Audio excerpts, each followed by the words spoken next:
साध्या वेशातल्या त्या माऊलीला कमी लेखून रांगेतल्या बाईने हे बिझनेस क्लास आहे म्हणून हिणवले. पण खरा क्लास कपड्यात नसून संस्कारात असतो या सत्य घटनेने जगाला मोलाचे गुपित शिकवले.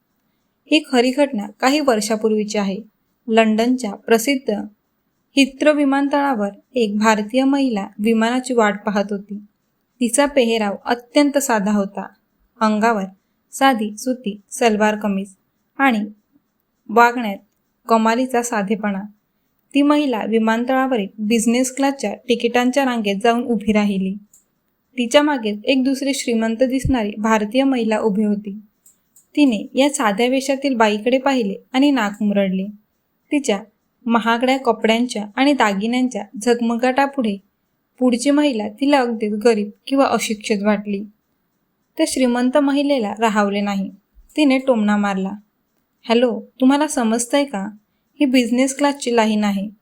इकॉनॉमी क्लासची रांग तिकडे पलीकडे आहे. तुम्ही तिथे जाऊन उभ्या राहा." साध्या वेशातील महिलेने तिच्याकडे वळून पाहिले पण काहीच उत्तर दिले नाही.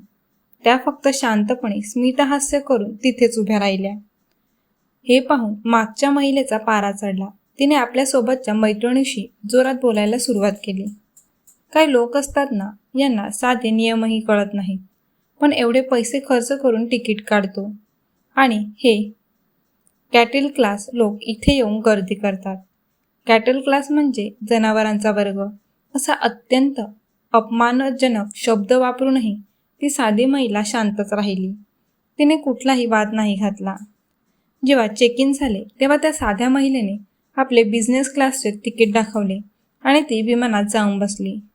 योगायोगाने ही श्रीमंत महिला त्यांच्या पुढच्या सीटवर होती. तिला धक्काच बसला.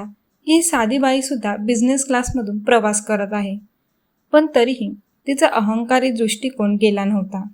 प्रवास संपला. लंडनमध्ये एका मोठ्या कॉन्फरन्ससाठी या दोन्ही महिला एकाच हॉटेलमध्ये गेल्या.